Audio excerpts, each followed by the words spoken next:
Yes, Tindika TV avec lui-même Molobeli ya mokonzi ya mboka Fachi Béton. Oyo aebisaki ngana ebisa bino ako décevoir binote bozala na confiance na ye. Émission ebandi, chose promise, chose deep. Na ebisaki bino na koyamba Saint Thomas, c'était prévu pour hier. Le coup la procès qui en direct. Nangaki vous allez concentrer. Bon la procès. Bon le qui plaidoirie. Bon mon qui tout maningue qui entre ba avocat. Na proposition ba avocat ya partie civile. Na ba avocat ya partie mususu. Bon mon qui ndenge lekela qui et nous attendons la décision des juges dans 48 heures. Demain déjà. Les 10 ah, les 20. Merci Saint Thomas. Voilà, la première de Saint Thomas. Saint Thomas est déjà dans nos murs de Tindika. Toko beta li solo, il y a UDPS et pourquoi pas actualité. Il y a un spécialiste, doyen, à Banda Vangaï, Moutoyamba Pena Fatina Plateau, Basali émission. Azana expertise, azana historique, il y a eu des pèses kengai. Par rapport à la réalité, makamuzo le kana eu des pèses sikoyo, ndete kobeta l'histoire na Saint Thomas tout de suite. Bobenga déjà batu, bobengana, boyebisa bango Saint Thomas, azo le kana tindika en direct. Boyoka akoloba nini na makambo aloba kala. To comparer en haut na actualité est-ce que balani to Saint Thomas abimaki libanda faut kozala ya nani le 20 oyo bazuzi bazo kata makambo 20 ans 15 ans 30 ans 50 ans ou alors zongandaku alongi na ye Fachi Béton alobaka nini. Et comme non, ce que ça a sur l'ordre 2. Donc, Mokonzi Mboka, patron, mais bon, il y a l'État, Atinda yo, Kende, Sala Moussala, après, Yiba, Bombelangandamu. Bosenga qui est dans direct, il est en direct. Faut que ça aille nani Jaco, Moudingaï, Bakisa vitesse. De croisière, Jaco Star, Mpumbu Angel, futur député, Fotie Kozala ya nani, Jenny, Ndaya, Kayembe, Fotie Kozala ya nani, MDDC Mobimba, Maman Pinda, Christine, Motema ya Josephu, Mpinda.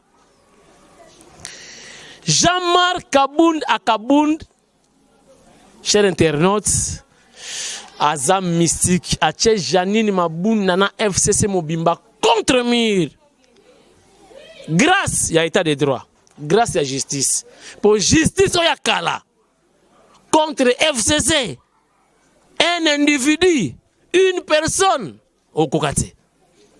Mais voilà le souhait de Fachi Ndeyango que justice est à la libre et ça la moussala nango. Kabound, grâce à ça, Kabound a tchepena Janine Mabunda contre Mir. Et j'ai appris que Janine Mabunda lobby a constaté sa réélection en cours. Mais nous avons parlé du peuple sikoyo. Polimama, policier, balingi déjà kuna plénière les athées, pas d'entrée, pas de sortie. Avec auto blende à la police ezawana siko boule que policier banda tongo aliete yona kazaka na cravate na ye plénière plan ozwa OK beta lisolo pa moi sinao d'ici décembre boyo kasiko bomoni ba makamuni solo le kana kati ya UDPS bazoko luka positionnement musala banini tout ça Facha le biboui. D'ici décembre. Boyoka. Oya makamwa kati. D'ici décembre. Au lieu de combattant, Moussala et Koluka combattant. D'ici décembre. Et comme il y a 3 boulots et combattants lembi, à Banagi na tongo sali kuna ti 15h, à Katarenga qui est 17h, pour ça bien, il y a Milika bière, à Tika Lika Rawana, à Binokega à Lopi. Donc, moi ça la déplace ça, c'est n'est pas mikili. Mboka eningani, poto eningani, balobi fachi azongisi, alaxi faiblesse naye, azongisi ba ancien. Il y a FCC. Mnekomora komeli ngai na Londres lobi ya to ko reçoit na tena bato la muka bado finga biswa babi mutemsa faible. Est-ce que la muka ngo izala kaka? La muka basi ba sombi ngo na FCC mobimba. Bomoni safu Daniel ki kotika bouquet de fleurs et pas ya dada. Dada oyo ye a finga. Nande kona ye Kabila matin, midi, soir, ko sosola. Avec Otika Flair. Est-ce que Batalamuka, ils ont encore la parole? Namboka oyo. On a la parole, t'es?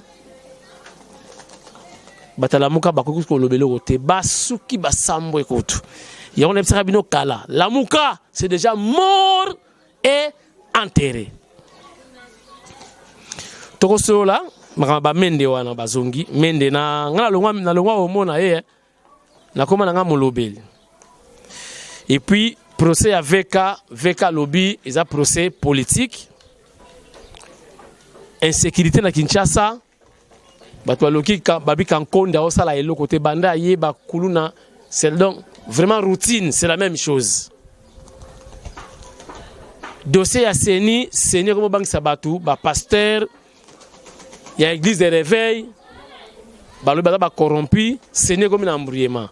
Chers internautes, Tindika télévision, émission et bandit, Nazako Yamba Saint-Thomas, Asolabiso, Nabino, Ngana ko poser ba question, yé à ko répondre. O Ezali, Tindika télévision, avec lui-même, Molobeli Yafachi. Nalo Kota Saint-Thomas, après Sabino Bambo Teatro, Ndenge Zalaka. Et puis, na souka ya émission, j'annonce déjà na Mike Lozoladio, abo sanate cette fois-ci, lettre ouverte.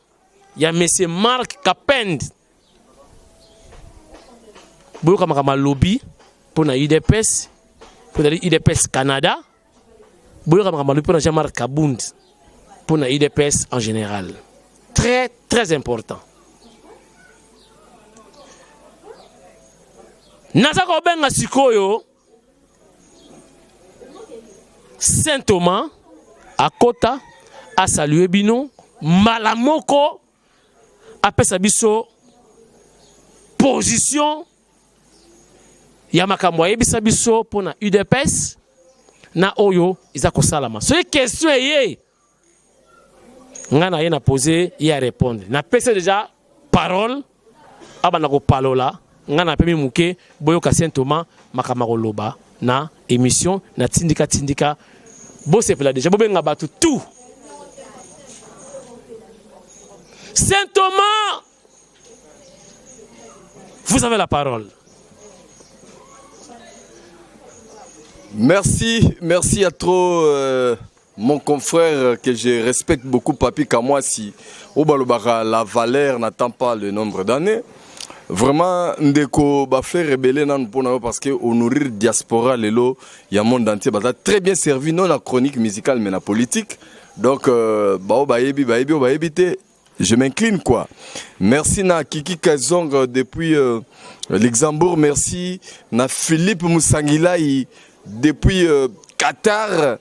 Merci na Junior Kassongo Fondation na États-Unis. Merci na Vielanga Itumba Kolesha.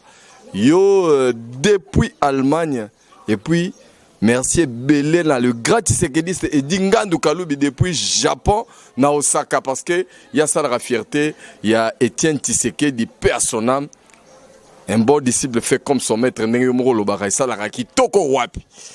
Et merci Lisusu Nabakondi, il y a équipe technique, il y a Tindika parce que grâce Nabino, les gens ont eu tige, il y a Tindika Lisusu, ça fait un bon moment qu'il y a écouté dans les karaté, mais les lots molobeli ya Fati papi kamwa si apé singa une opportunité na lobara. Est-ce que na rara ko lobara bien et Rosala l'intervalle, je ne sais pas. Alors na lingina kende tout droit au but par rapport il y a histoire ya utu ko loba.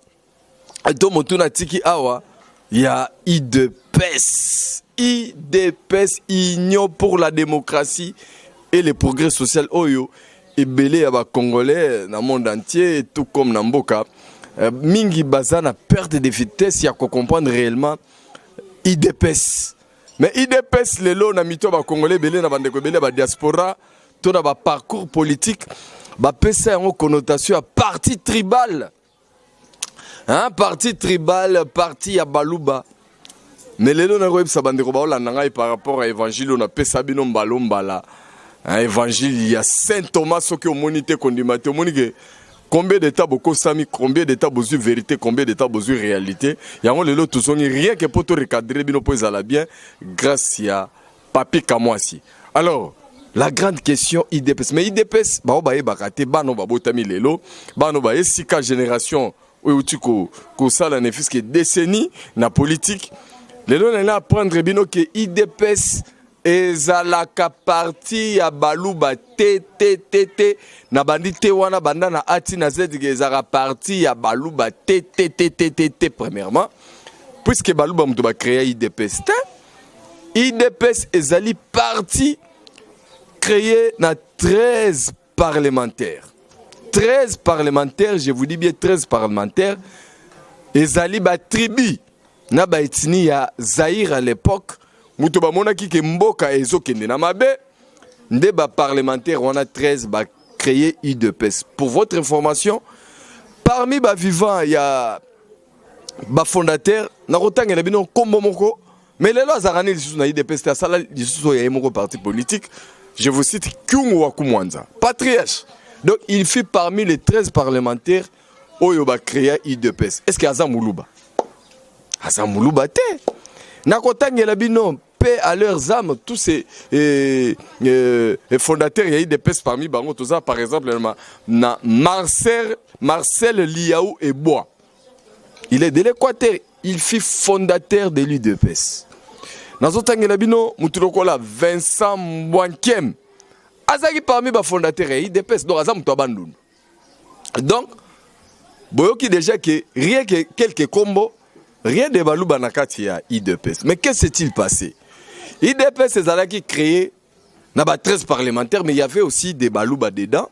Par exemple, Ngalula Pandangila, par exemple, Makanda, par exemple, Paul Kapita Chaban, par exemple, Etienne Tshisekedi Ouamouloumba. Ce sont des Kassaïens, des Balouba, excusez, qui étaient dans l'UDPS. Mais les lots, sur les 13 combos, Oyokana Mingeza célèbre, les lots dengue, tout Nabino Boizalaki, combo ya Etienne Tshisekedi. Pourquoi? C'est parce qu'il était le plus résistant, qui n'avait pas cédé na ba caprice ya dictature, parce que Bamsousou, après relégation, Bazalaki débauché par pouvoir en place, après ça, ba ministère au moni va trahir, car on a la fièvre de la classe politique congolaise, au monde rabat baza ba inconstant, et Bamsousou ba qui créé voire même ba parti politique na bango. Ce qui osa mwana kini ya solo osa congolais oyebi mboka bien au monde na 12e limité ce qui au monde ba parler ba permanence ya IDPS ezalimi balé moko ezalaka na 12e iri eza IDPS avec ba même emblème ba même logo eza IDPS akiba samaliba oyo ya monaki ke yena était Tshisekedi baza kotambola susu nzela moko te parce que lui était débauché à plusieurs fois et puis il était ministre ya sport. Batebele bobo sarate parce que problème au bomorabiso na mboka na biso ezali ko bosana mingi histoire toto za na mémoire courte. Voilà moi historique amuke concernant IDPS mais IDPS actuel. Parce que Misuba mitune IDPS actuel oui. Après dédoublement trop, il y a ba IDPS dans plusieurs régimes les kaki Nambo Kanabiso. Souvenez-vous, entrée à Fidel à Kangaki, parti Nyonso. Mais IDPS, seul parti qui avait résisté, souvenez-vous à l'époque, Relegaki, président Nayango, était Tshisekedi, Nakabeaka Mwangagendeko, ça la bilanga. Mais à cette époque, après cette relégation, les pouvoirs en place, AFDEL à l'époque, a Komaki Kwamadoué fait Kibasa Maliba. Et Etikalaki Kakana été, comme Makambuya dialogue de Lusaka Izaki en gestation, il fallait qu'on ait un dialogue par rapport à ma composante. Malgré l'Iwa Yaki Kokoma et Komelaki Musée, ou a signé un accord de Lusaka, bien qu'en démarre dialogue inter-congolais, mais à un moment donné, comme Bango, on a changé toujours l'agenda à tout moment. À comprendre que ce dialogue inter-congolais et Koti, il y a à perdre pouvoir à Kendaki Mbangu, qu'on crée débat national à la place, il y a dialogue inter-congolais. Oh, souvenez-vous, ceux qui ont les mémoires courtes, à cela bureau, il y a un facilitateur à l'époque qui est mis masiré na Gombe na biso ao. Pour na kocha que il faut que ça la débat national oyo à Madoua qui a même temps quelques mouboutistes. Oh bazoa avion mulbimba yé moko pe na ba musicien ba que ça la rencontre na Gabon na Libreville pour na constater sur débat national au lieu à dialogue inter-congolais. Maintenant après l'Iwana en 2001, arrivé à Joseph Kabila na pouvoir, il fallait relancer l'accord de Lusaka, y compris dialogue inter-congolais. D'où, lorsque le même facilitateur choisi par la communauté internationale, particulièrement l'ONU, à la personne à Ketumi Le Massiré, ancien président ya Botswana, Yende Aponamaki le facilitateur. Maintenant, comme il fallait composer, composant, il fallait participer à un dialogue inter-congolais, c'est comme ça que pouvoir il y a Joseph Kabila à l'époque baeko kamata ba dédoubler IDPS lisusu et batindaki Kibasa a créé aye pour asa la composante ya IDPS na compte ya pouvoir en place to composante gouvernement na dialogue intercongolais au moment où IDPS na compte ya opposition agina parné ya propre ya bien avec Etienne Tshisekedi et arrivé na Afrique du Sud na dialogue intercongolais na San City lors il y a validation il y a un mandat, il y a un participer et Kibasa Maliba paix à son âme, à mon qui va invalider na IDPS et ça là qui a piqué crise à Koufa. Donc, dès après retour, il y a dialogue intercongolais qui signé accord global inclusif où le lieu créé par l'institution tout le monde a lelo. Ndeboye na retour na bango comme Théophile Memba, un ancien ministre, il y a Etienne Tshisekedi, après conférence nationale souveraine, il est sous Kabila, à qui poste un ministre de l'Intérieur. Et bah créé par trépatrouillage. Alors il fallait vraiment qu'on s'aille tout pour que IDPS malheureux les a à Kibasa.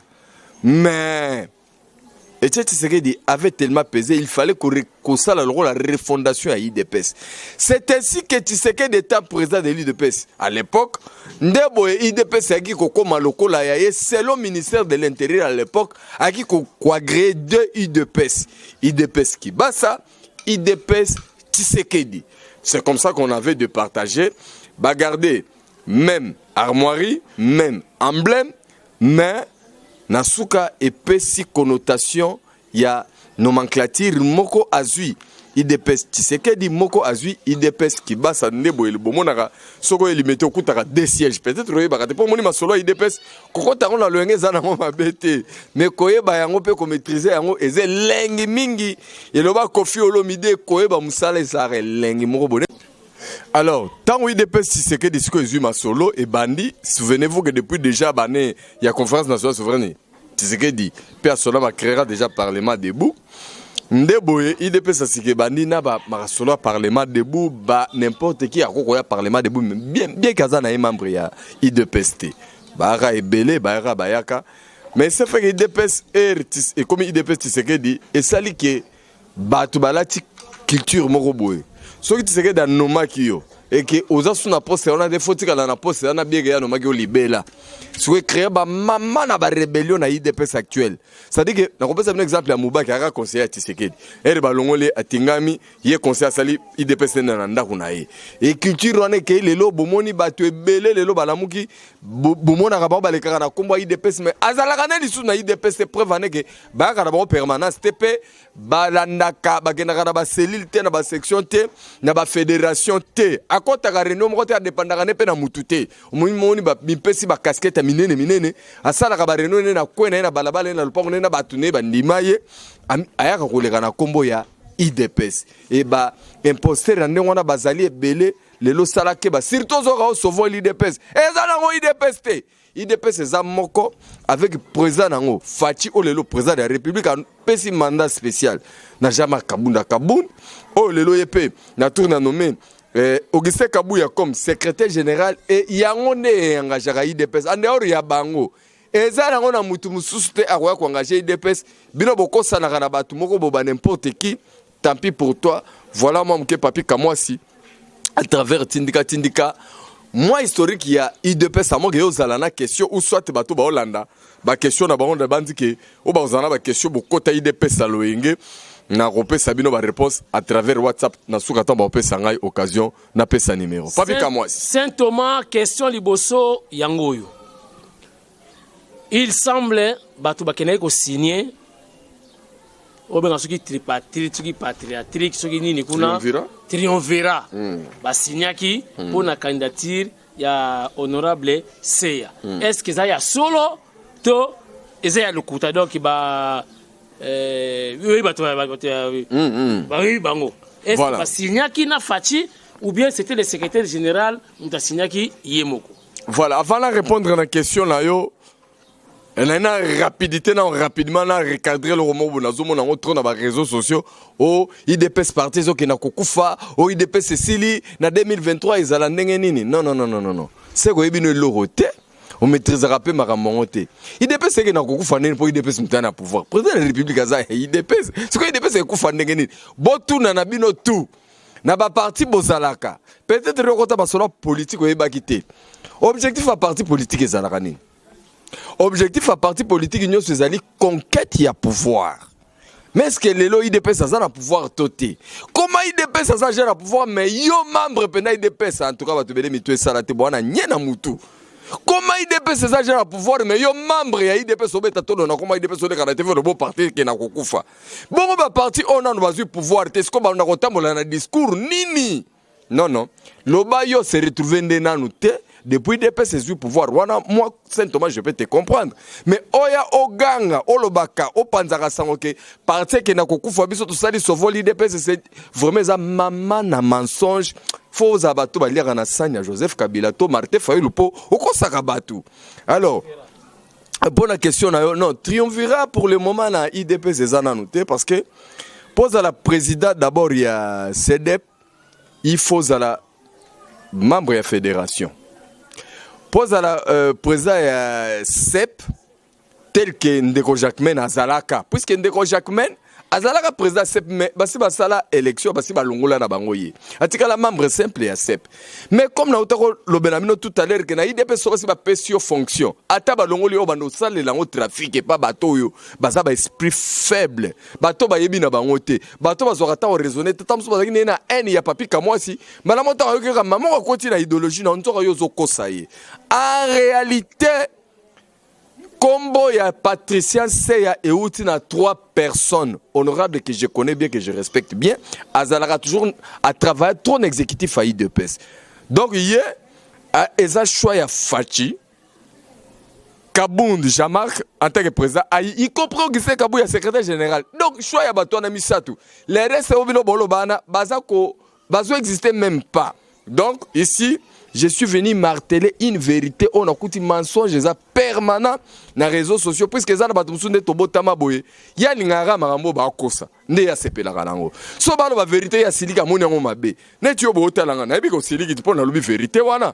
Donc candidature il y a honorable Patricien Seya et outi na direction il y a parti na présidence. Donc Fachi, Jama Kabound na Augustin Kabuya. Les restes, on a dit bangote. Soki bazana, bangote basala ki choix ba pesi fachi. Ba bimsela bino vidéo na ba photo na bangona fachi ne bangote ba pesa fachi bilo wana, donc on doit être sérieux et puis responsable. Balobi fachi abwakisi Jean-Marc Kabunda Kabund, yango Kabunda siliki akiko funda Mabunda na ndenge na ye facha yibite. Mais il semble aussi que Mabunda aza contre mur oyo Kabund acheye. Et puis Mabunda lobi malgré ba annulé to ba sursoir a jena na ye wana pona osasa élection ya kosala ngo nako ngana pusani. Philippe Musangila yongoni mamna yebisaki oyo na prophète Moïse Nyengele bino bakolo vérité. Bato bele ba congolais bele ba barate. Kabund nabi ke bato bele ba monaka Kabund tantôt Marambo Aïe et puis Kabund vice-président de l'Assemblée nationale. Mais Kabund c'est le maître du jeu à IDPS actuellement. Nous devons être sérieux avec nous-mêmes. Ceux qui ont bossani ngana bossanité. Kabund est nommé par lui-même Fétien Tshisekedi, secrétaire général de l'IDPS. Mais moment ni banomaki Kabund ebele bolobakala boganga ka bofinga ka boye barandete. Kabund a été choisi parmi les présidents fédéraux. Il y a Congo Mobimba. Bayaka après retour il a fait Tshisekedi na mboka coupé ça e ba mbote. Il y a retour na ye. Alors au cours il y a réception tous les fédéraux passaient pour saluer le patriarche. Et Kabund à son tour lorsqu'il a salué le patriarche lui a dit Kabund, toi tu ne rentres pas. Yotikala, ils étaient nombreux. Pour votre information, parce que on veut tromper tout le monde par rapport à Tandenge, l'équipe pour bébé qui va te or, réalité rattrape biso. Et Kabund a été retenu ici au Congo et la femme et les enfants à Kabund ont été rappelés à Kinshasa. Et c'est le parti à l'époque président était Tshisekedi Yemoko Mutuazuela Kabund ndaku na Kingabwa. Pour vendre ya za na besoin na ye. Et après départ ya Mavungu. Quand Mavungu na akendaki bien te pendant que Mavungu azo sala matinée politique, je me rappelle encore jour on azaki na kata résidence nga Saint Thomas mutu na monaki na zalaki. J'ai vu ba bengi biso na moni na mesa 3 personnes.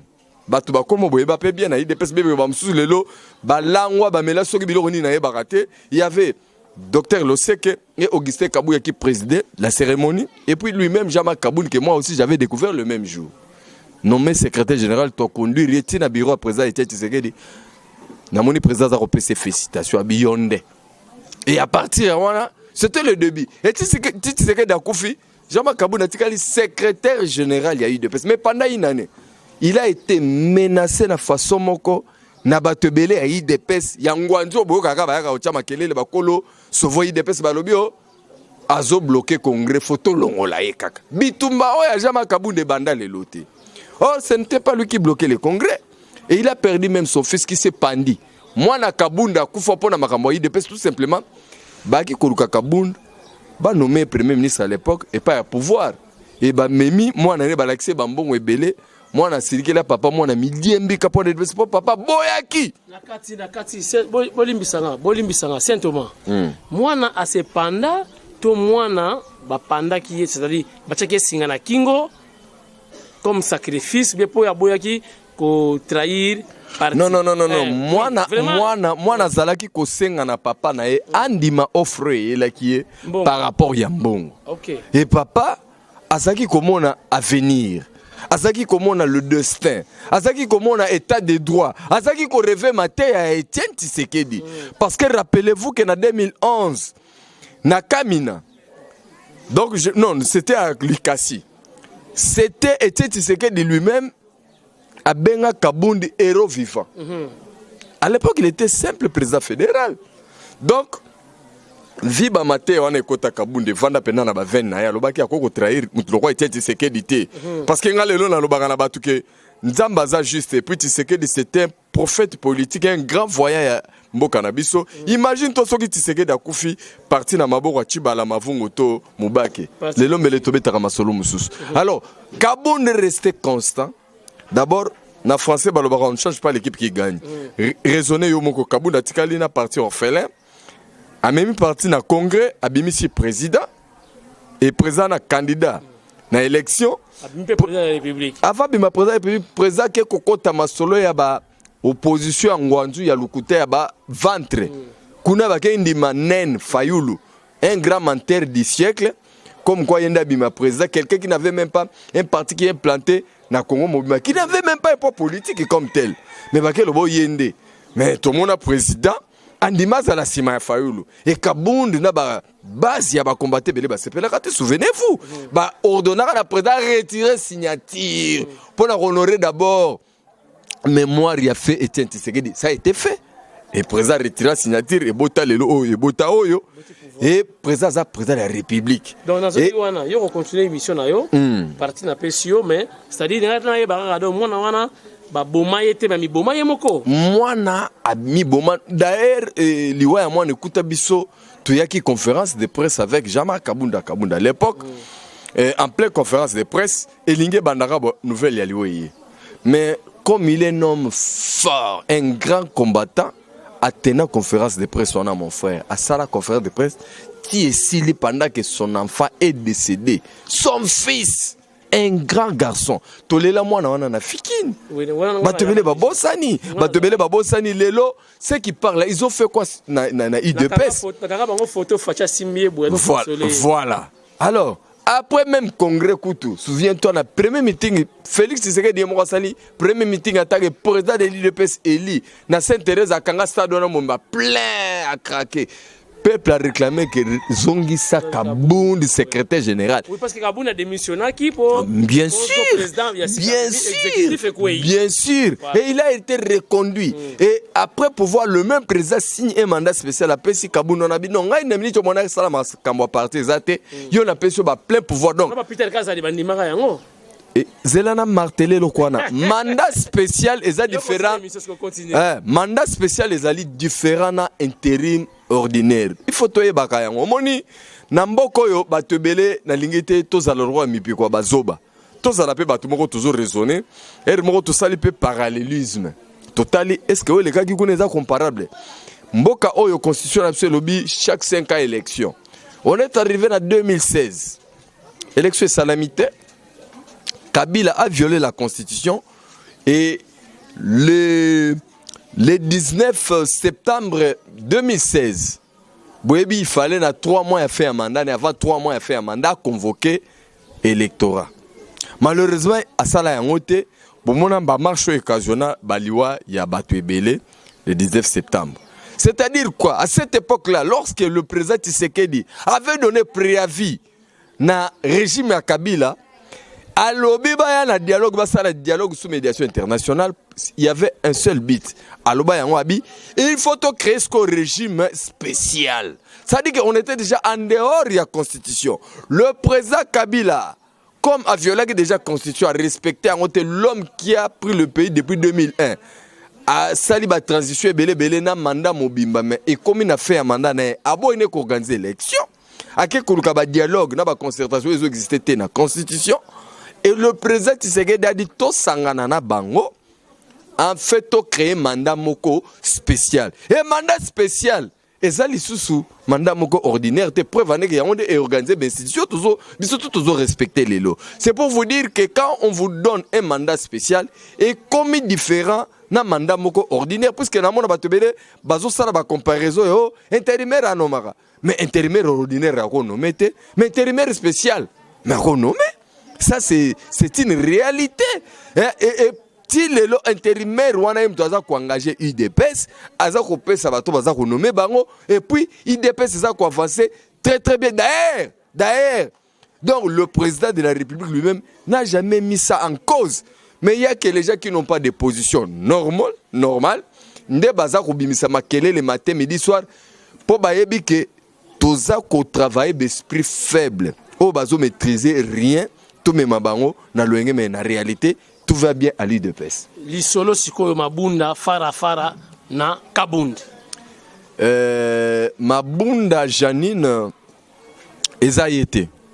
Eza mabunda te mon ami Pabika moi si eza mabunda te. Odi Manitou depuis Turquie na pesio mbote belé puisque batuningelo on a raisonné yo. Mbote pe atindika na Odi Manitou donc très très important depuis Mondouana. Alors Yves, mon ami Yves peut depuis Paris zo ya wana. Au moins mabunda na Kabound. Kabound c'est encore bien. Mais mabunda te. Yako bon sa question na. Ba komba on peut kokani mabund na Kabound. Na Kabound. Les féminin na masculin. Kabound masculin, mabund féminin. Alors bandeko baola nangai na monde entier na lingi place soboka biebo zota ba big na papier bokoma. Boke likambo yo. Eza anecdote na otike la bino po bino boya raisonner tamso na retard. FCC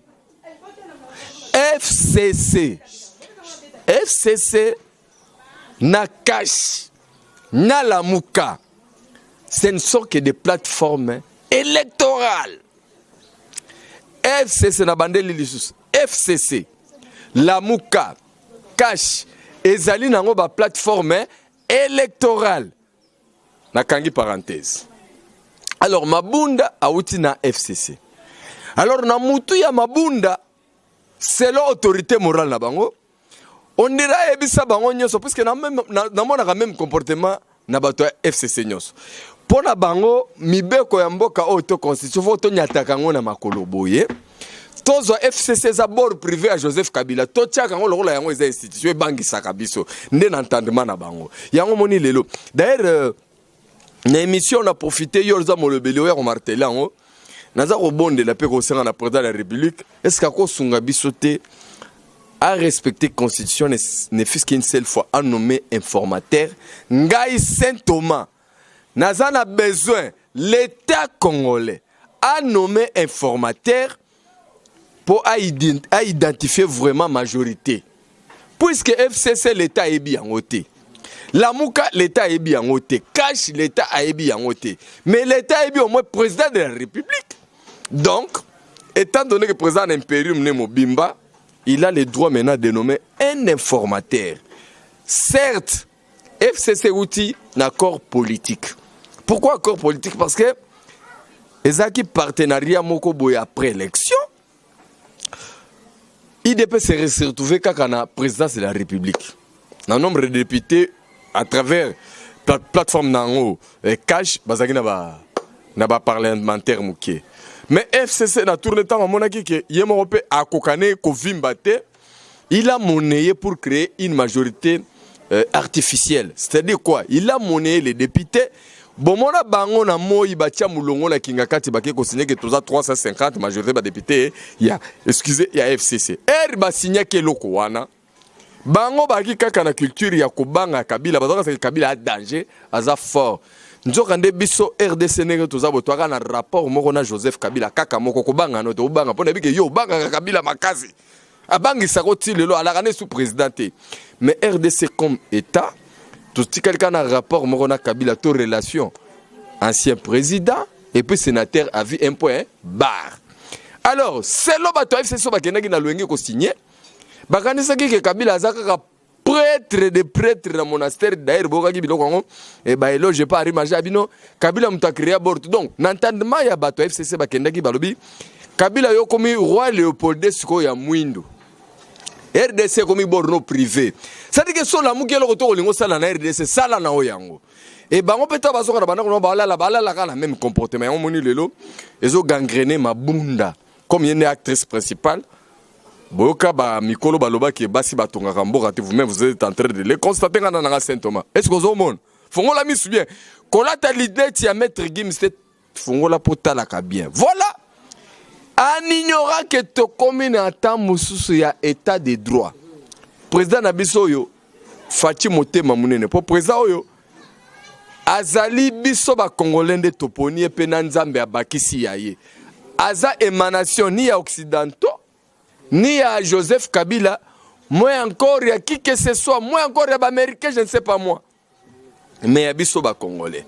Maintenant, à niveau, il y a mon thème, il y a président Nabiso, Félix Antoine Tshilombo Tshisekedi, lokola ya yebi kaza président ya FCC, président ya Cash, président ya Lamuka, président ya Congolais nyonso, Joseph Kabila, Martin Fayulu, Moïse Katumbi, Jean-Pierre Bemba, Mozito, Steve Kivuata, Prince Penge Papi, Kamwasi, Augustin Kabuya, Amisi, Hervé Teme, donc Junior Kassongo, partout Yozalaka, Edi Mwanda, qui président na bino ba Congolais bino nyonso. Il faut aller à bino tundenge moko. Il y a Zanata Kabolate puisque il est le père de la nation. Ndeboye na yango alinga ka nommé informateur. Souvenez-vous na conférence de presse entre Tanzanie ou Kenya quelque chose comme ça. Le baki tant na zonga na mboka na ya nommé informateur. Mais raé na mboka. Akuti réalité moko boy. FCC va courtiser direction ya IDPS que nenge to moneli. Il faut to gagner na coalition. Pour la cohabitation, tout le monde a dit que biso avant. Fati mutema munene atali amona Augustin Kabuya. Najama Kabunda Kabund kosipie que président pardon. Tout le monde est déjà partenaire na biso baza majorité. Président ayokaki bango. Et puis andimaki. Mais botala sima président kondima. Na Augustin Kabuya najama Kabunda Kabund bakanisaki ba partenaire wana baza sincère. Mais ba partenaire RK bazui poa wana balobia mboka komi ya biso. Mboka sikonde komi ya biso FCC biso nde ba kolomboka. Toko continuer komonisa ba Congolais pasi et ceux qui ba Congolais ba moni pasi biso to biso ba ngeno eza fachi. Biso moko FCC to batami. Oh makambu nini oyo boye. Nde bomona ka bango na barogas bomona ka bango matin midi soir. D'ailleurs bomona ki pande ko na ngai Israël muto mona bosolo na politique nde komoko alekaki kuna lobi biso bato este. Neto lobana Kabila sala 18 ans. Pona biso toza ba rebelle. Yango toza ko senga pe na Tshisekedi. Nzoka nde bazo bosana ke toza déjà na état de droit. Yango bomona to na armée moko boye. C'est to bande na telemiawa. Ba benga ngo nani? Oh soki 9e te. Armée na biso eza 40e. 40e. Je pèse bien mes mots. Ezali 40e en Afrique pona nini? Parce que eza armée moko très mal formée. Na kwede bino na mukie na moi réflexion. Mobutu a fait 32 ans au pouvoir, il était militaire. Il avait aussi les enfants militaires. Et parmi les enfants de Mobutu, Basala et Fokananga, parmi Bangwana Basala et Fokananga. Mais aucun des enfants de Mobutu a pris le grade, il y a colonel, capitaine, major, je ne sais pas moi. Aucun. Mais Basala 32 ans au pouvoir, là, papa, là-bas. Mais comment voulez-vous, rien que dans 97-97, rébellion et eu pouvoir, na 2001 déjà tu as général major. Na lelo boye à travers la négociation to kosangana ba rébellion ba créer qui nous avons actuellement beaucoup de généraux qui sont dans l'armée qui n'ont pas suivi les échelons. Batikala kolanda ba échelon te kalongwana caporal, sergent, lieutenant, je ne sais pas moi, jida titi agendo comme général, rien. Au monde où tu as le maman a bombé général. Non. Il y a un monde armé mobimba banda basala yango depuis 97. Et bundaka kana ba rebelle. Tilelo. Armé oyo et bundaka kana ba rebelle yango dabi. Ezaka ba massa na bango. O ba yakana bango ba tombokira bango matin midi soir et par prétexte ba vansaka ADF na nani FDLR. Mais ADF na FDLR rezali ba rébellion moko FDLR rezali rébellion ya ba Rwandais. Mais esi boka ba bomana na Rwanda. ADF za rébellion ya Uganda. Mais est-ce que bosi boka ba bomana na Uganda? Et pour la première fois na monde nga na moni ba rébellion ezo boma place ba yeko sala base arrière au rezala kate. Donc ce sont des jeux ndenge ndeko révéler ki na émission à Israël mutomodo bango ba kolo ba jeu mais leur jeu et aussi la psycho parce que état de droit et Mabunda na FCC ils doivent savoir que basala batanga signe du temps puisque Kabunda ko gagner bango kaka po Kabunda za muto état de droit et bango baza bato corruption na magui. Vous imaginez muto ko Joseph Kabila na Janine Mabunda ba dédoubler parti FDC ya Bati pendant que toza na loi izobo ya dédoublement ya parti politique depuis quand nene ku le fondateur ya FDC bande ko na tabino moko et ça lokola lelo boye omoni papi kama sabimi abio ya komi fondateur ya PPRD na yo poko boya oui biko yo poko boya voilà c'est ça le problème C'est ça le problème que nous avons au Congo. Si comme on a tout va payer ça bango crédit. Et ça le rôle ndeko nangai. Fils Mukoko na 2012 azanga ne muto fonis. Ngai moko muto na mona ke soki boboy bobenga ye nangai Saint Thomas émission pour ngai 2012. Tango francophonie ezoleka ngana ke kuluka olenga ko ina biro fonis muto ayanga na réception za Fils Mukoko. C'est mon frère que je connais bien pas ebike. Ah Saint Thomas ko ça et puis nena lobi bo akoya wate.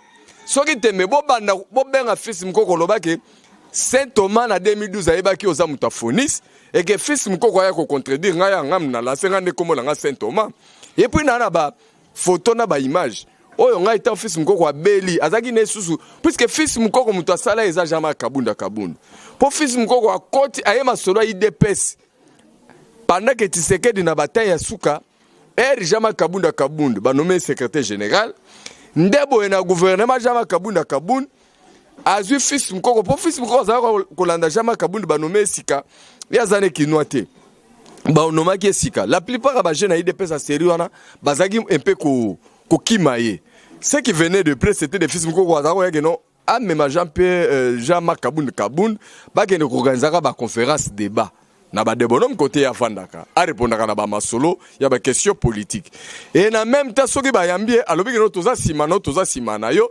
et Jama Kabunda a trouvé que Fils Mukoko était encouragé ndebo ba pesaka ye adjoint ya mobilisation na gouvernement ya Etienne Tshisekedi avec Jama Kabunda.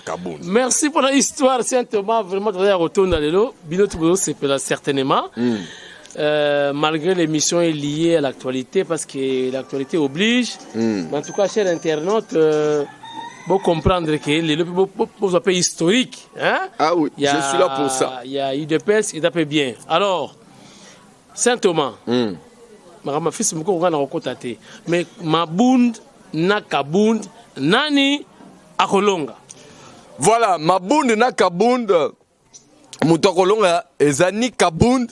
Ni mabunda mais mutakolonga ezali état de droit na justice donc ça gymnastique asika fo bon mesana nango ndenge bola nanga bino tout partout ba congolais état de droit à travers justice des raisons sa dignité na biso ba congolais tozonga batu na ba valeur partout dans le monde et nous sommes censés tous comme un seul homme ko soutenir état de droit kiki kezong landaka bien na Philippe Musangilai po bino ne bo lobo edi kalubi ngandu ndani place on a Saint Thomas martela qui ont bien été on a martelé na base na ngai on a benga base maboko makasi wana ba na petro kongo na kinya po kunande peut-être panzaka nteke pa ya ilus na mama Suzi po ba on a ba 2000 so ba biso ba non orientation ezala kiboy état de droit et ko banda ko sunga biso pendant 97 ti 18 à Kabila état de droit ezaki respecté te mboka ezaki kokumba mananenga ba cop nanenga ba copa ba rébellion nanenga copa kabola poste et puis état de droit ezaki à tout moment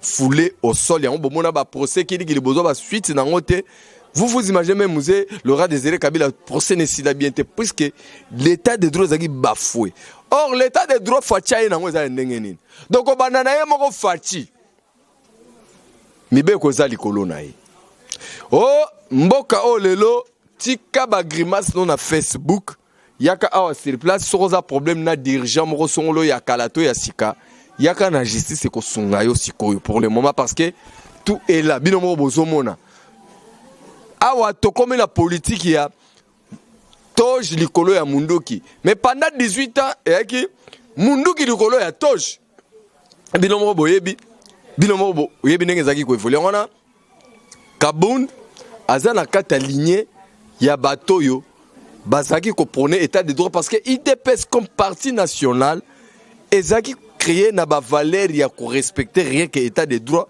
et c'est la justice qui développe une nation neti mboka na biso oyo Congo po etombwama il faut biso nyonso toya sima ya justice et surtout sima ya président Félix Antoine Tshilombo Tshisekedi po ye muto akomema biso na voie ya sortir kitoko akotia ba base kitoko puis congolais okobanda kobanga note po trafic d'influence domina ki trop o ngande koya obiteka na général obiteka na colonel obiteka na procureur te omoni mabunda akende kinga kati mbangu place ba bango ke botala makamdenge suki FCC za eloko moko privé eza na autorité moko te na mboka na biso mais comme par rapport à l'Okuta Nabango, oh, Mikolekoya et aussi là, parce que RFCC zo perd les majorités nango totalement. Awa, yom tozo la nanga yom tolobaka ke Tshisekedi na Kabila ba signé accord.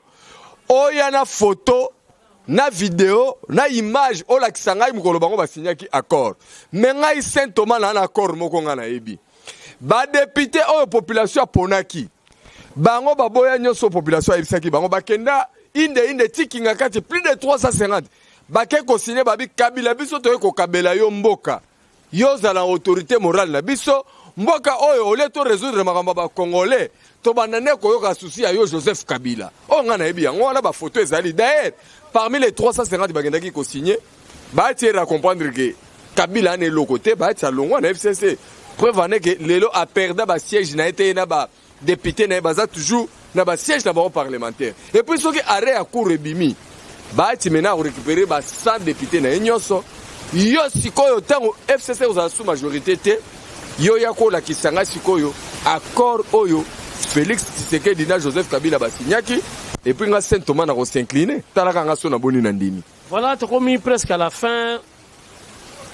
Saint Thomas yebisa biso balobi fachi faible bande kona biso ya lamuka bata ko finga ba congolais o bata na Europe balobi on faible talakarati ba imposer pa Kabila zongisa Mende zongisa José Makila na Musala biso mo tuzo ba poste bien te nzimoka ba mandataire yango tozelaki peut-être wa ofida ba nini tozu yango te balobi faible na faible fachi nzimoka nde maloba na ya suka au résumé et puis ceux qui m'ont ba salutation de au salipo ngana yana conclure émission. Mais pour ça caméra to côté bon pour me na ramassa on non problème. Ramasser oui sangisa. Voilà. Merci beaucoup papi Kamwa si vraiment tindika yo eloko na sepela kana yo.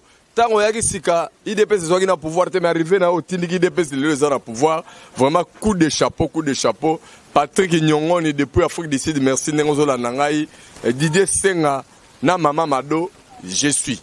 Ça va non? OK. Alors naza on a pour nabino. Alors concernant question papi Kamwa c'est tout nangai que Fati faible. Oui. Fati azali faible na bato yo bayinae. Mais Fati aza fort na bato bazo comprendre Fati pe ba olingaye. Pourquoi? Parce que bande ko belé otangelinga la muka yango moko na éviter ce exister lisusu na réalité puisque la muka ekufa nango d'ailleurs président ya la muka ngo za confiné na président Eli à la muka za confiné aux États-Unis pour le coronavirus. Vous avez vu déjà si coronavirus est bandi. Bino botikeli ko ka président moko Eli na mboka na za la confiné sous na mboka mususu ça n'existe pas. Ngana loba mamna mona. Soko zobo ya komona ngo na yebi bande konanga la muka boza ba congolais bande konanga FCC boza ba congolais bande konanga pe akash boza ba congolais mais makambo nazo beza makambo ezo monana na utaki koloba ke Fati aza faiblesse puisque Fati kotika na kosala makambo selo imera bato IDPS selo imera bato akash selo imera bato la muka te selo imera bato FCC mais selon imera ba congolais pour na bien-être ba congolais nyonso. Alors faiblesse morote zali et pas ya Fati. Mais seulement difficulté tout ça dans biso na Congo ya ko comprendre zali que pouvoir actuel ezali pouvoir 100% IDPST. Batu ba organiser ki élection ezali Kabila na batunae. Et Kabila na batunae ba salaki ba manigance kili. Parce que tout ngana mona bango ba zoba dans l'ensemble ezali que nyoso ba sali ba ke miser na FCC bor moko privé. Excuse, il fallait même pas créer là à taille locomoko juridique pour ça ta sens mais là lelo va se retrouver au fil du temps nulle part parce que ils ont une plateforme électorale ils ont nguya moko penza te nguya penza boye ezate mais quand cela ne tienne première année à président bango balela ki basala asala coalition na bango batambola na bango c'est ce que le président a fait et na katuana elle n'était pas sincère pour le Congo, mais elle était seulement côté à pot de banane, qu'on vénérait autorité morale na bango nyonso ya Congo ezana maboko autorité morale na bango selo entendement na bango. Nde na boena miso bato ba komona faiblesse. Oui, José Makila Lambert Mende. Baza fruit ya Kabila. Oyo na kota ya bango oyo bakena ko créer majorité intérêt bazaki na yango wana. Alors ko silikakate eza faute na yo. au sepelaka que FCC sa majorité mais neni okomi ko regretter facha respecter majorité bo créer qui artificiel mais yo oya ko benga ngai oyebisa ngai jour majorité FCC kozala lisuste si réellement ces gens là vont encore retrouver ces postes d'ailleurs ce sont des bakomi d'abord Tshisekedi c'est à venir pour ne pas balandaka côté ma yecholaka mende boyebaka depuis Mobutu mende boyebaka na gouvernement ya Tshisekedi avant après conférence nationale souveraine mende boyebaka na RCD Goma mende boyeba webi mende tango Kabila peragi viva mende na tambo mwamba balaki bato bakubusa na pene na été azako linga bangote mais ce sont après liwa ya Kabila Muzende bakumbi ba pire Joseph Kabila et lokola Joseph azana gaz te na bandi kado suka pesi mende yango na José Makila na vie na bango musu eza azo su wapi puisque otika la nega à l'avenir sénateur avié puis ancien président nguya politique ozana oh excusez bandeko faut pas ça la différence Kabila za mwana ya rebelle Félix Tshisekedi aza mwana ya politicien docteur Androm Tatanga trop et na ba Kabila ne bomona kabana à part Lokuta na Munduki ande rebelo ko na mibale Kabila n'existe pas il est rien. Vous allez voir avec l'état. On a une autre. Il y a un éminent professeur, il est belé. Mais bon, il y a un misénio sur FCC Bormoro privé. Et ça, la personnalité juridique. Si vous avez un bateau, vous avez un toboka kalamingité. Ah, jamais Kabouna Kaboun. Pour que nous sépions que maître nageur, Bobois qui est na maille, s'est noyé. Depuis que mon maître nageur a s'est noyé na maille. Maître nageur a noyé raté. Maître nageur, au contraire, nager à quel côté mon tala ke bimela na conseil d'état tala sikoyo ndenge mboke zo mema FCC nani akoya kosima FCC po FCC ba FCC no bazaka majorité ba kontaka na tambo mwamba na mabunda mikode ko ya tambo mwamba na mabunda je crois que ils auront des dossiers judiciaires nani za prophète malheur na bangote est-ce que pasteur dalo oteki ko pesa prophétie nae alors bagi une femme et un homme bloquent le véhicule du chef de l'état Tshisekedi ba bloqué piné mais finalement ba nyatama ki pe mutu kekendage beaucoup raisonner que bon en bref na clôturer page wana bande ko na bola nanga na monde entier banyo so bomona ka basala kana président Tshisekedi na IDPS na ye banana papa na ye ezali bitumba ya bandakala e bandi na ba mobutiste ba kabiliste lelo bato la muka ba rejoindre ba ona ndamba bato ya INC cause ezani cause yango lelo bomoni bota ba fruit o bomoni bande ko bele ba komi à la barre comme IDPS banda ba sala yango et ponaka état de droit et comme président Tshisekedi mo ko ba le peuple d'abord skoyo état de droit le peuple d'abord na classe politique ba plateforme on atangi FCC Lamuka nanamba bato INC balinga kango te po bango baya politique pona ko yiba l'état mais lelo bino bozo sala kosa IDPS eza na pouvoir mais bon moi je vais dire cause des années pour bon ya l'état eza ba membre IDPS mais tout ça qui coalition na bande kwa INC mais bande kwa INC ba ignorer que loko moko ba uteki na bato Kabila balela mbongo ya l'état eza ya bango donc bato INC nos frères nos amis ils ont confondu l'état et les époques bango ba koti bali ya mbongo ya l'état na kipire or fati depuis campagne même dernier journée à campagne na Top Congo yande konanga Christian Lusakono na Thierry Kambundi alekaka lobaki ke ata oza mwana mai nanga ata oza ndeko nanga d'ailleurs pour votre information ezala oza muto IDPS ezala muto akash ezala muto FCC ezala muto alamuka sozi fonction mo wa l'état eke bakuto kang olembo wa l'état bakokanga yo facha ko yate justice eza indépendant la justice est indépendante donc Nikolo yo ndeko to raisonnaka ozana poto za obeta calcul yo postulé ba nommé au PDG te bosana bulwana Nikolo business bamboka tout na monde bato ba tomboma na politique te na business de fatia limso culture asika to respecter justice to keluka mbongo na nginda ko ma milliardaire yo sala politique po sunga mboka no yo wa pauvre we na politique bo nginda ozo mbongo mboka mbalo yo après 32 ans 4 ans 18 ans à bout pia Marambarolia Sumbon à l'état le rôle en Gouba. Exacté. Condamnation et quoi un procès à Vital Kamerhe le 20. Et sa condamnation didactique. Les balobara français, la charité bien ordonnée commence par soi-même. Et bandeli na présidence, l'état des droits. Et rekitanaba législatif, et qui na gouvernement, et qui tire pas à magistrat parce que avant la ça, faut na marteler les camboy. bande konanga bolandanga na monde entier au conseil na ki kopesa bino biso ba congolais to perdre makambo ebele ba année belé pour nani ni lelo to ko belela ba étranger ba infiltrer biso partout parce que toi na problème moko personnel biso moko ba congolais problème ni biso tozanango tolingi changement biso nyonso mais biso moko tolingi ko changer te congolais nyonso ta na yo ka place toi de ka place na tambola ka place na yo ka ezabino bato ba libanda bino nyonso bolingi changement mais personne ne veut changer. C'est ça notre problème. Qu'est-ce que nous devons changer? Et là, on est essayé de changer toto bongwana. Poto bongwana lingi to salabo. Et bongi to salabo. Banda lelo yo congolais ozolandanga partout dans le monde entier. Évitez ce rozobeta masolo mboka na biso chaka baluba bangala ba Congo ba Swahili. Wane zo kabola biso. Évitez ce rozobeta masolo ya RDC. Merci na papi kamwa sitindika na opportunité oyo na robosa na rote merci na bandeko na ba congolais belé bazana monde entier so babenga su na tindika na opesa bino otikele po masolo ko bete zaki belé menga na lobi boye verdict ya Vital Kamerhe ba okata le 20 ba congolais belé basi ba raisonner boye so barbi Vital Kamerhe ba condamné c'est que ça procès politique ce qui va quitter ezaki théâtre ce que mo yeba eloko nino lukaka ya na bike bolingi changement mais bino mo bolingi na ndoko changer te tous arabi surtout derrière la justice.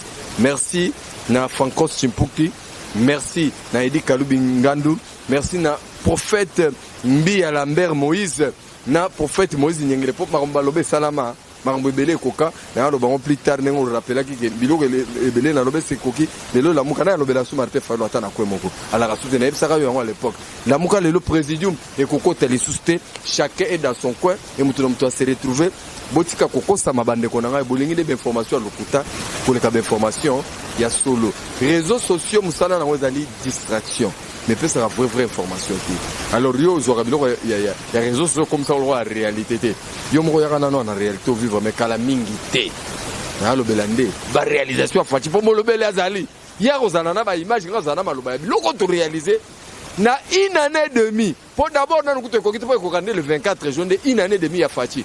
Mais on a Facebook, on comme si nous sommes 2 ans, on comme si nous sommes 3 ans. D'ailleurs, comment l'autre a déjà 2023.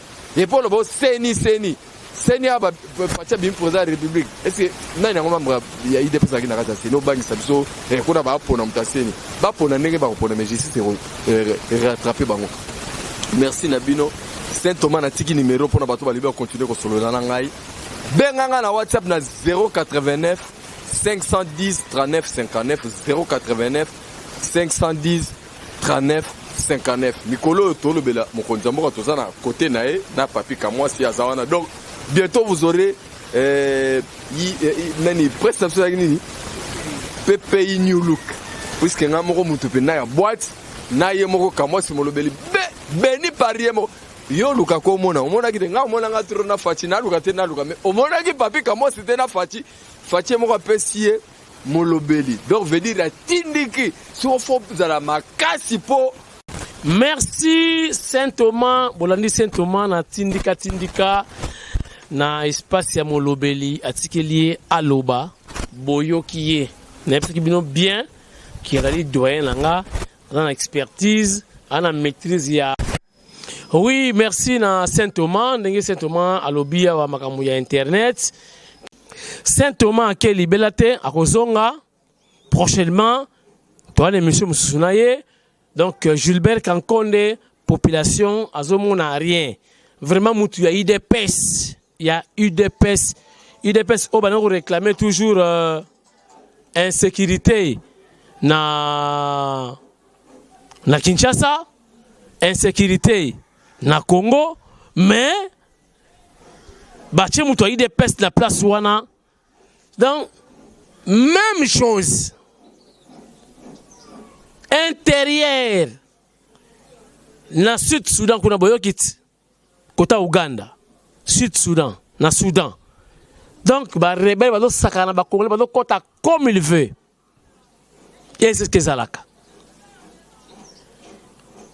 Ministre délégué à intérieur. Ministre délégué à intérieur. Ça là quelque chose, bah tu vas comprendre. Oh, ils ont Tindika télévision. Nous sommes en direct. Bon comprendre. Faut pas ça la moussala ministre de l'intérieur. Bah ça la moussala pour la sécurité à Congo. tozala qui wana pona ko réclamer mais si tu as le pouvoir bon ça là quelque chose critique c'est bien mais faut que bon c'est quoi bon mon là qui bon critique bon que na masolo mais bon ça la malonga. Merci na Jacob Moudingai bozongi sa vitesse. Philippe Moussangilai na part ya Saint-Thomas. Philippe Moussangilai na Qatar. Jenny Kayembe Ndaya, futur député. Merci na grand prêtre maire.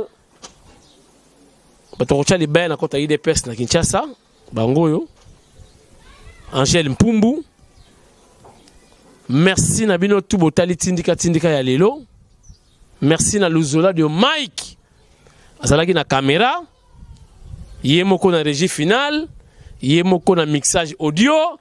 Yemoko na mixage vidéo. Yemoko na réalisation. Yemoko na montage. Et puis assistance. Yamwa na ye. On monte. Donc aussi cette émission oyo na message audio, lettre ouverte na IDPS na bakongolais nyonso ya Marc Kapend ou Kapenda comme vous voulez. Botika la fidèle tindika tokutani kalate si possible toujours avec Saint-Thomas pour la deuxième partie de l'émission. Bye. Voici un résumé succinct de la lettre ouverte de l'UDPS Canada aux parlementaires nationaux. Cette lettre de 2 pages, datée le 31 mai 2020, est une évaluation du Parlement congolais suite à la destitution de M. Jean-Marc Kabound du poste de premier vice-président du bureau de l'Assemblée nationale. Pour la représentation de l'UDPS au Canada, la destitution de M. Jean-Marc Kabound par l'Assemblée nationale révèle l'inadéquation du Parlement congolais par rapport au principe de la séparation et de l'autonomie des pouvoirs de l'État de droit. Selon l'évaluation de l'UDPS, la destitution de Jean-Marc Kabound, perçu comme un défenseur de l'État de droit et de l'indépendance de l'institution législative, indique que le Parlement congolais résiste au changement pour l'État de droit en cours. Cette destitution infondée du représentant du CACH au bureau de l'Assemblée nationale ébranle la coalition CACH-FCC, d'où la nécessité de dissoudre le Parlement pour permettre au chef de l'État, élu au suffrage universel, de dégager une nouvelle majorité parlementaire qui lui permette d'exécuter le mandat que le peuple lui a confié. On ne doit pas oublier que Fachi est un acquis national à sauvegarder, car jamais, depuis l'assassinat de Patrice Lumumba, les Congolais n'avaient pu placer leur propre élu à la tête du pays. Mais la perspective UDPS n'est pas nécessairement celle du chef de l'État, qui est un acteur distinct. Une perspective plus diplomatique peut paraître plus viable chez ces derniers. Celle-ci consisterait à dégager dans le Parlement actuel un groupe robuste, formé librement des parlementaires nationalistes de tous les partis.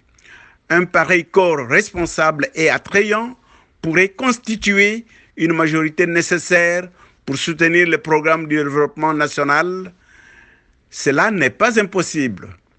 Bref, l'évaluation de l'UDPS Canada sur le Parlement congolais est sévère. Ce Parlement, censé inconditionné et autonome, fait forte allégeance à une autorité morale extra-parlementaire, voire même extra-institutionnelle, ce qui le tire vers le bas et le rend inefficace et inadéquat dans un état de droit. Le Parlement doit changer et vite s'il veut survivre. Signé par le professeur Marc Kapend, représentant, et Bertrand Kabongo, PhD, représentant adjoint de l'UDPS Canada.